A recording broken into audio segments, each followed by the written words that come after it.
Alors bonjour tout le monde, aujourd'hui je fais une petite vidéo pour vous expliquer comment créer un calendrier de l'Avent à partir de l'application Google Site, une nouvelle application Google que je ne connaissais pas encore mais que j'ai appris à découvrir. Alors en fait l'application de Google vous permet justement d'élaborer un site web. Moi personnellement j'ai pas été encore jusqu'à ce point-là, mais j'ai trouvé quand même quelques éléments qui m'étaient plutôt intéressants pour créer un calendrier de l'Avent numérique. Donc, en fait, j'ai modifié une image de mon ordinateur que j'avais installée probablement dans la section ici. Alors, j'avais les petites images ici que je pouvais mettre en arrière-plan.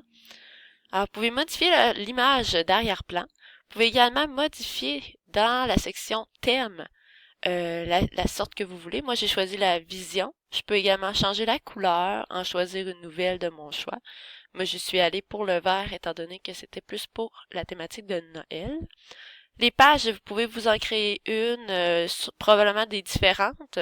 Ajouter une page. Moi, vu que c'était un calendrier, je n'ai pas été plus loin que ça que accueil. Ce qui est intéressant avec ça, c'est que vous pouvez insérer des images. Alors, par exemple, si je voulais insérer un nouveau petit bonhomme de neige, je vais vous montrer comment je les ai faits. Vous devez avoir accès en fait à un drive, un Google Disc, parce qu'on peut pas avoir accès nécessairement à notre ordinateur, donc pour téléverser. Bon, alors par exemple, si je prends le numéro 9 ici, sélectionner. Alors, il apparaît ici. Je peux modifier sa taille, du moins doucement, parce que des fois l'application ne semble pas apprécier le fait qu'on joue souvent avec ça. Donc, il peut avoir des petites latences. Donc, voilà. Alors, une fois que vous avez inséré vos petits bonhommes de neige ou vos petites illustrations, ce qui est intéressant, c'est qu'on peut ensuite déposer un lien qui fait en sorte que lorsqu'on va cliquer sur notre bonhomme de neige, il va y avoir un lien. Alors, je peux vous montrer une petite... Alors, ça, c'est ma version publiée, pas encore totalement terminée. Mais si j'appuie, par exemple, sur mon bonhomme de neige numéro 1,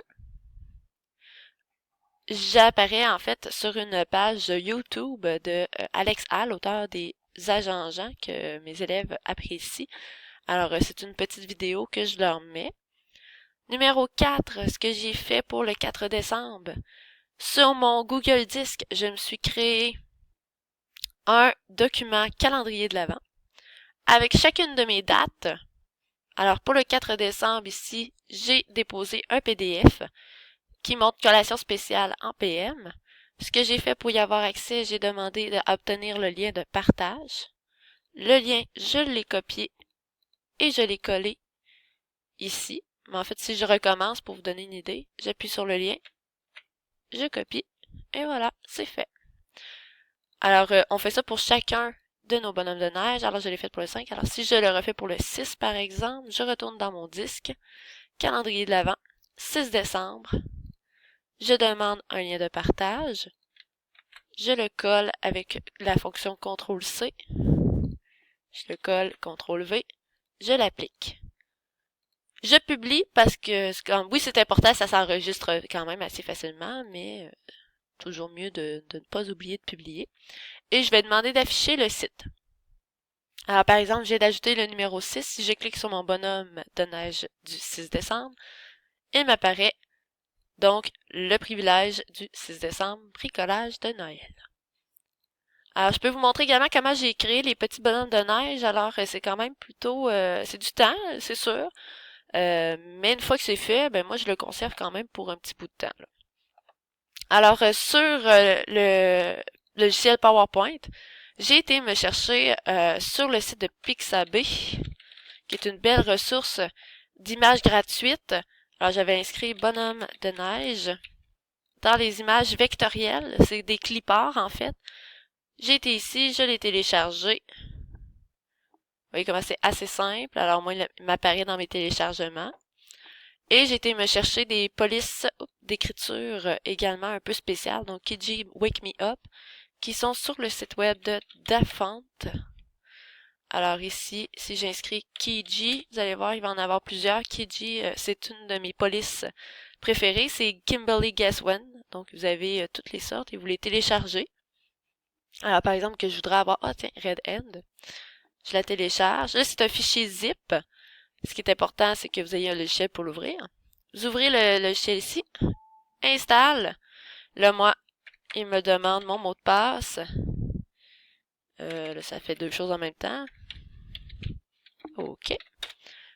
Alors, une fois que c'est fait, ça va apparaître sur mon document PowerPoint. Mais là, étant donné qu'il est ouvert, je dois le refermer et le réouvrir pour avoir accès à la nouvelle police d'écriture. Mais c'est aussi simple que ça. Comment j'ai fait pour les avoir en fait en image par la suite? J'ai fait tout simplement un imprimé écran comme ça. J'ai été sur Paint. J'ai été sélectionné. Je l'ai rétréci. Je l'ai enregistré ensuite en format JPEG.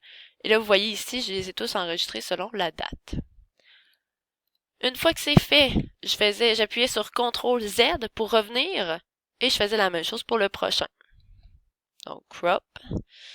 Et j'enregistrais. Ainsi de suite. Donc, je faisais ça pour les 24, mais je me suis pas rendue à 24 finalement. Donc, ça, c'était ce que je faisais pour avoir mes bonhommes de neige. Pour avoir mon PDF de privilège, j'inscrivais la date. Donc, par exemple, le 2 décembre, nous allons avoir, je sais pas trop, canne de bonbons pour tous.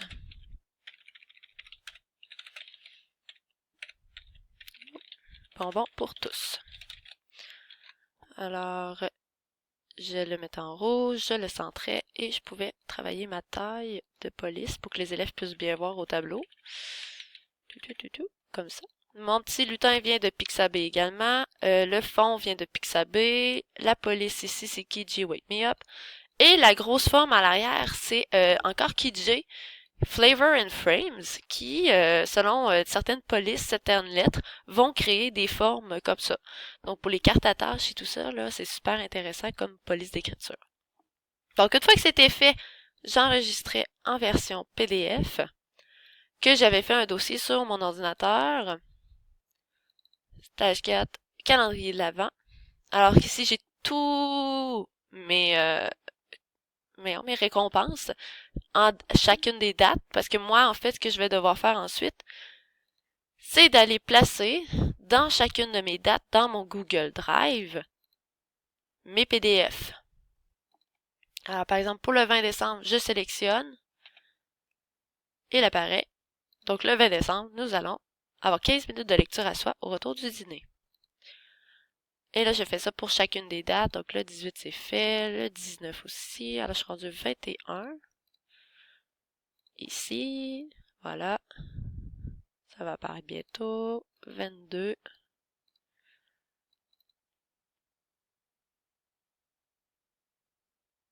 On voit la petite barre de progression qui a un petit peu de difficulté. Bref, je vais lui donner une petite chance. Alors, ce que je faisais ensuite, pour terminer, 5, 6, je l'avais fait. 7. Je retourne dans mon Google Drive. Le 7 décembre, je vais chercher mon lien. Je copie mon lien. Je viens le coller ici. Appliquer. Et voilà. Et je fais ça pour tous les autres dates. Et je n'oublie pas de publier. Et donc, si je l'affiche, parce que là, j'ai plusieurs onglets ouverts, ça lui donne peut-être un peu de misère. Donc, le 7, je clique. Et voilà. J'ai accès à mon superbe PDF ici. Alors voilà, c'était ma façon de vous montrer comment faire un calendrier de l'Avent à partir de Google Sites. J'espère que ça va vous être utile et à une prochaine fois.